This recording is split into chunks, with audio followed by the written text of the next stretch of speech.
USC recruiting is about to stun the college football world. While finishes outside the top 10 have been the norm under Lincoln Riley, with his new elite front office fully assembled, a top 3 finish is in the cards for the 2026 cycle. But where USC finishes will directly tie into what the Trojans put out on the field this year. This is without a doubt the most important year as a head coach in Lincoln's career up to this point. Nothing matters if we don't win this year. So in today's Trojan update, we'll talk about the major flip that SC is close to completing. I'll tell you what SC must do to ensure this class remains intact, and we'll also go over the links between USC and an unnamed SEC quarterback.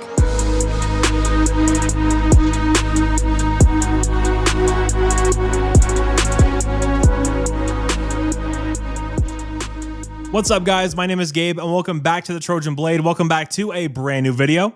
This is a Wednesday, February 19th edition of the Trojan Update. Of course, guys, if you are enjoying the videos, please do leave a like and subscribe to the channel if you haven't already.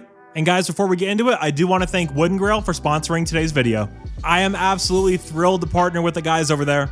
And I mean, you're seeing it on your screen now. These are without a doubt the coolest USC snapbacks on the entire market. Whether you're into the black or the off-white and red, these are so well put together, so comfortable, so durable.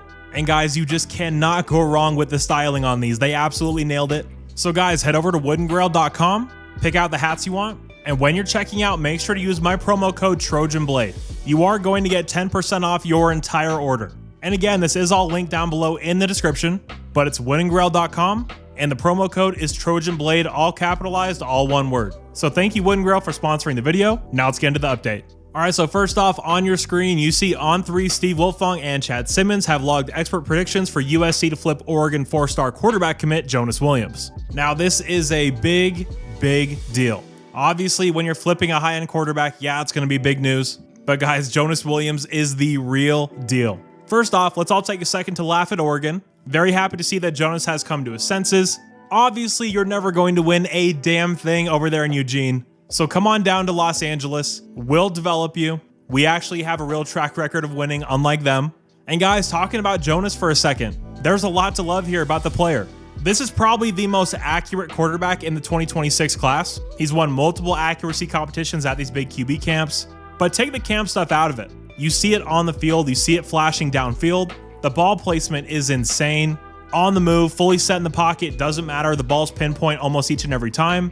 He has a very natural feel in the pocket as well. He's mobile enough to evade, to make plays. He's not going to run the ball like RG3 used to do at quarterback, but he can absolutely pick you up a first down. He can break off a big run here or there. He has very good vision as a ball carrier.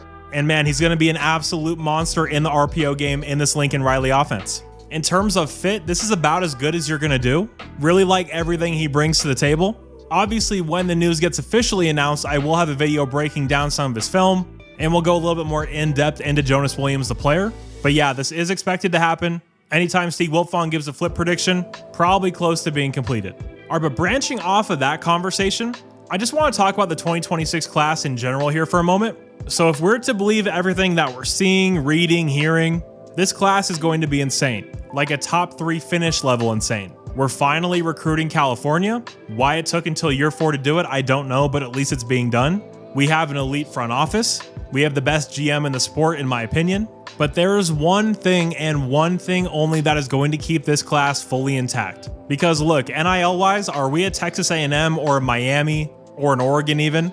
No, we're not that level NIL-wise. Now, we're not that far off, but it's safe to say we don't have the liquid cash that those schools do. So bottom line, we're going to have to win on the field and look good this year. If we come out and have a 7 or 8 win year, this class is not going to be anywhere near the top 5, I guarantee you that.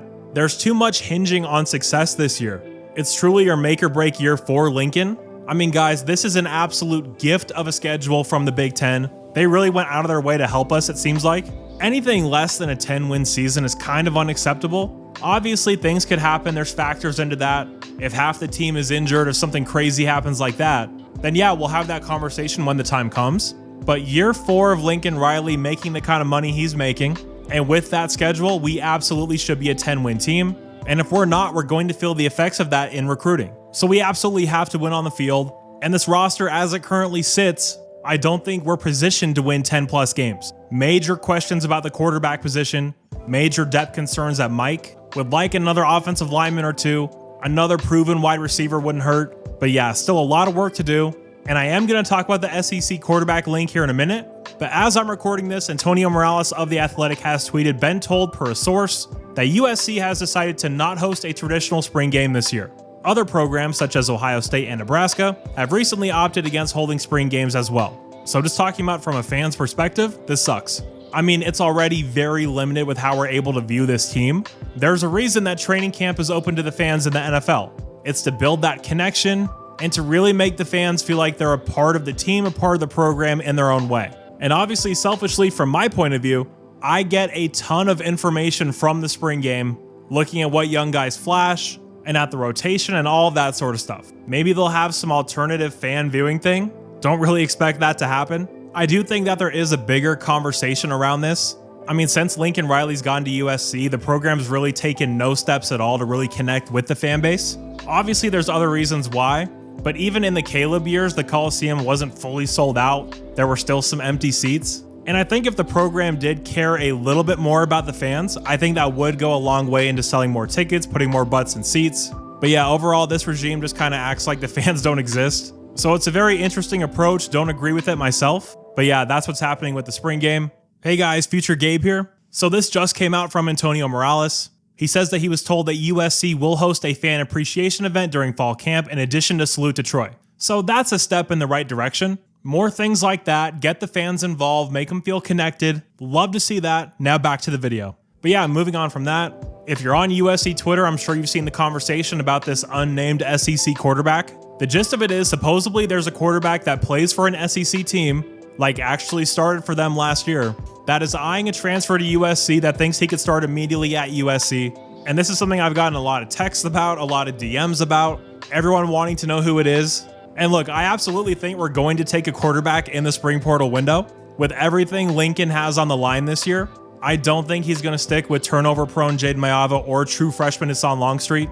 Those are two way too risky options in my opinion, unless Longstreet comes out and shows out in spring ball, which of course we won't be seeing at all. But the question I always get is, who could it be? So going through it, only a few names really make sense. You have Nico at Tennessee, you have Nussmeier at LSU, and you have Sellers at South Carolina. Those are the ones that really stand out to me. If you think it's someone different or if there's someone I forgot, please do let me know down below in the comments. Don't want to get too much more into it just because it's so speculative, but I've probably gotten like 30 to 40 messages about it, so just thought I would address it here. Now, just a few more things here before we wrap up.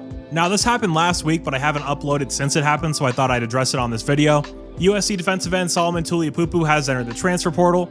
Just very quickly wanted to say how much respect and admiration I have for Solo.